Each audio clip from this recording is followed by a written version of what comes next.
மஞ்சரி நெகட்டிவ்னு நீங்களாம் சொல்கிறீங்க. முழுவதும் பாசிட்டிவாக இருக்கிற மஞ்சரியை நீங்கள் யாரும் பார்த்ததில்ல, நான் பார்த்துருக்கேன்.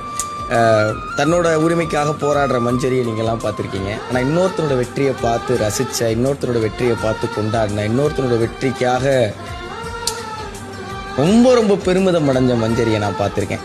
மஞ்சரி இங்கே சண்டை போடுறாங்க, இங்கே கத்துறாங்க, இங்கே வாய்ஸ் ரைஸ் பண்ணுறாங்கங்கிறது மஞ்சரியோட ஒரு குணம்னா, மஞ்சரி பிரியத்தை அள்ளி அள்ளி அள்ளி கொடுக்குற, எதிர்பார்ப்பு இல்லாத அன்பை கொடுக்குற ஆட்கள் இருக்கிறாங்கல்ல, அப்படி ஒரு ஆளாக நான் மஞ்சரியை நிறைய நேரத்தில் பார்த்துருக்கேன். காற்றே பூங்காற்றே ஒரு கவிதை சொல்வாயா, விண்ணில் செல்லத்தான் உன் சிறகுகள் தருவாயா, தென்றலா